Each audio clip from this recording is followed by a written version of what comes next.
Hello friends, आज हम exercise 5.1 का क्वेश्चन नंबर 2 करेंगे इस वीडियो में। Question number 2, write first four terms of an AP when the first term a and the common difference d are given as follows. आपको पहली 4 terms निकालनी है एपी सीरीज की, जिसमें आपको कॉमन डिफरेंस डी और फर्स्ट टर्म ए given होगा। तो हमारे पास फर्स्ट पार्ट क्या है, ए 10 है और कॉमन डिफरेंस जो है वो भी 10 है। तो हमारे पास ए जो हमारा फर्स्ट टर्म है उसके लिख देंगे हम 10 और कॉमन डिफरेंस डी है। तो यहाँ पर देखने के लिए आपको ध्यान रखना है कि हमारी जो nth टर्म का हमने फॉर्मूला सीखा था वो था a plus n minus one into d. तो हम इससे किसी भी nth टर्म निकाल सकते हैं। तो अगर हमें सेकेंड टर्म निकालनी है तो यहाँ पर क्या हो जाएगा, a प्लस एन की जगह 2 माइनस 1 डी। तो ये हो गया a plus 2 minus 1 1 into d. तो हमने क्या देखा कि जो सेकेंड टर्म निकालनी है तो यहाँ पर डी के साथ क्या हो रहा है, उससे एक कम नंबर आ रहा है। तो a2 हो जाएगा a प्लस डी। तो यहाँ पर हमारा a2 क्या हुआ, 10 plus D. a plus D था, 10 प्लस 10 20। अब a3 क्या हो जाएगा, a प्लस 2d, क्योंकि जो हमारी यहाँ पर थी डी के साथ वो क्या हो रहा है, हमेशा उससे एक कम नंबर होता है। तो a प्लस 2d। अब a की जगह 10 रखेंगे प्लस 2, d की जगह 10। तो ये हो गया 10 प्लस 2 इंटू 10 20 30। तो a3 आ गई 30। a4 हो जाएगी a प्लस 3d। बार बार आप फॉर्मूला लिखेंगे, सॉल्व करेंगे तो इट्स बेटर कि आप इसे डायरेक्ट तरीके से इस तरह से भी कर लीजिए। a की जगह 10 प्लस 3, डी की जगह 10। तो ये हो गया 10 प्लस 3 इंटू 10 30, 10 प्लस 30 इज 40। तो हमारे पास 4 टर्म्स ही बोली थी, a1 है 10, a2 20, a3 30, a4 40। तो ये हो गई हमारी फर्स्ट 4 टर्म्स 10 20 30 40। हमें सिर्फ 4 टर्म्स बोली थी, हम यहीं रुक जाएंगे। अगर इसे आप डायरेक्ट मेथड से देखें तो क्या हमें देख रहे हैं कि फर्स्ट टर्म 10 है, सेकेंड टर्म कैसे निकलेगी, फर्स्ट टर्म में इस डिफरेंस को ऐड करके, तब भी निकलेगा 10 प्लस 10 20। ठीक है, फर्स्ट टर्म अगर 10 है तो सेकेंड टर्म कैसे निकलती है, डिफरेंस को ऐड करके। तो 10 प्लस 10 20। अब थर्ड टर्म कैसे निकलेगी, इस 20 में फिर से डिफरेंस ऐड कर दो, 20 प्लस 10 30। फिर फोर्थ टर्म कैसे निकलेगी, फर्स्ट जो हमारी लास्ट टर्म थी उसमें फिर से टर्म ऐड कर दो तो निकलेगी 40। तो ये भी हम यूज़ कर सकते हैं, बट ये यूज़ करना हमारा ज़्यादा बेटर तरीका रहेगा क्योंकि हमने जनरल टर्म ऑफ एपी सीखी हुई है, हम उसी के थ्रू कर लेंगे। तो हम इस मेथड को ही यूज़ करेंगे नेक्स्ट पार्ट में भी। अब यहाँ पर हमें a दे रखा है -2 और d दे रखा है 0। तो हमारी सेकेंड टर्म क्या होगी, बार बार फॉर्मूला नहीं लिखेंगे, एक ही बार लिखेंगे।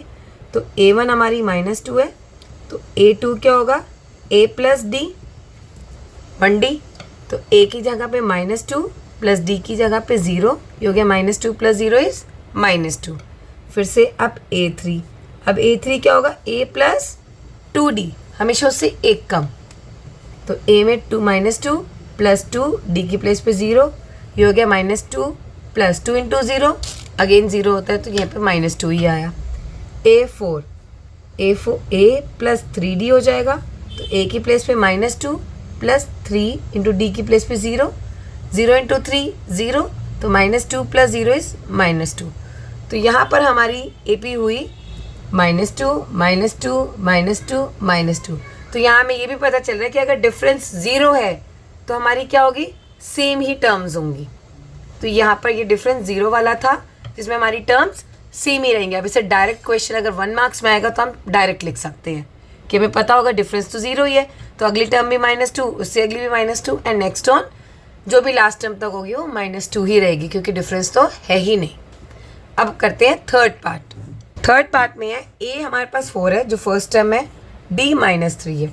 तो हमारा a2 कैसे निकलेगा, a1 यहाँ लिख देते हैं पहले 4, a2 होगा a प्लस d, a की प्लेस पे 4 प्लस d की जगह पे -3, तो जाएगा 4 प्लस माइनस -3 1। तो a2 आ गया 1। अब a3 की बारी, a3 होगा a प्लस 2d, a की प्लेस पे 4 प्लस 2, d की प्लेस पे -3, ये हो गया 4 प्लस 2 इंटू -3 इज -6।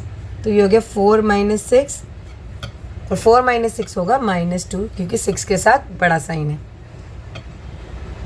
अब है A4 A प्लस 3D। अब A की प्लेस पे 4 प्लस 3 D की प्लेस पे -3, ये हो गया 4 प्लस 3 इंटू -3 इज -9, ये हो गया प्लस माइनस माइनस 4 - 9। अब 4 में से 9 गया -5 और बड़े वाले नंबर के साथ माइनस है तो माइनस लगेगा। तो हमारे पास ये आ गई A1 A2 A3 A4, इसको एक साथ लिख लेंगे। A1 था 4 A2 1 A3 -2 और A4 -5। तो इसमें क्या हो रहा है, -3 कम हो रहा है। आप डायरेक्ट भी लिख सकते हैं। डायरेक्ट में क्या होगा, पहले 4 लिखा फिर -3 कम कर दो तो 1 आया, फिर -3 में से 1 में से -3 किया तो -2 आया। अब -2 में से फिर से -3 कम किया तो -5 आया। तो ये थी हमारी थर्ड पार्ट। फोर्थ पार्ट में हमारे पास जो फर्स्ट टर्म है A वो है -1 D 1/2। तो हमारा A1 क्या होगा, वो तो -1 ही होगा। A2 क्या होगा, A प्लस D, A की प्लेस पे -1 प्लस D की जगह 1/2। अब इसे हम सॉल्व करेंगे। एलसीएम आ गया 2। अब ये होगा 2 इंटू 1 2, सीधा -2 प्लस 1, ये आ गया माइनस प्लस माइनस -1/2 क्योंकि 2 बड़ा नंबर है उसके साथ माइनस है। अब है A3 जो होगा A प्लस 2D। A की प्लेस पे क्या लिखेंगे, -1 प्लस 2, D की प्लेस पे 1/2। आप यहाँ देखें कि 2 से 2 कैंसिल हो रहा है तो ये गया -1 प्लस 1 इज इक्वल्स टू 0। ये आ गया A3। अब A4 होगा A प्लस 3D। A की जगह -1 प्लस 3, D की जगह 1/2, -1 प्लस 3 इंटू 1 3/2। इसका एलसीएम ले लीजिए। एलसीएम आया 2। अब इसके नीचे क्या होता है 1, 1 के टेबल में 2, 2 पे 2 इंटू -1 इज -2 प्लस 3, 3 में से 2 गए 1 और ये हो गया 2। तो हमारे पास जो A1 A2 A3 4 आए हैं उनको एक साथ लिखेंगे। -1 -1/2 देन 0 और फिर 1/2। 1/2 से हमारी जो टर्म्स हैं वो इंक्रीज हो रही हैं। तो ये था फोर्थ पार्ट। अब करते हैं फिफ्थ पार्ट।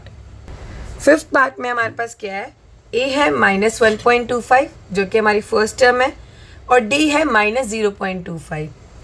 तो हमारा A1 लिख देंगे हम -1.25 और A2 कैसे लिखेंगे, A प्लस D। अब A है हमारा -1.25 और D है हमारा -0.25। इस बार डेसिमल में नंबर है तो ध्यान से कैलकुलेशन करेंगे। -1.25 प्लस माइनस माइनस -0.25, तो 1.25 और माइनस माइनस प्लस हो जाएगा तो ये हो जाएगा -1.50। ये आ गई A2। अब A3 होता है A प्लस 2D। A की जगह -1.25 प्लस 2, D की प्लेस पे -0.25, तो यहाँ हो जाएगा -1.25। आपको 2 से इसे मल्टीप्लाई करना तो ये आ गया -0.50। अब फिर से माइनस माइनस प्लस तो ये हो गया -1.75। अब निकालेंगे A4 A plus 3D। A की जगह पे -1.25 प्लस 3 और D की प्लेस पर लिखेंगे -0.25। -1.25 प्लस माइनस माइनस 3 इंटू करेंगे तो ये आएगा 0.75। अब माइनस माइनस प्लस कर दीजिए तो ये आ जाएगा हमारा -2। तो इस तरह से हमारी 4 नंबर्स निकल गए AP के। तो आप लिखेंगे पहला -1.25, देन -1.50, देन -1.75 एंड देन -2। तो ये थी हमारा क्वेश्चन नंबर 1।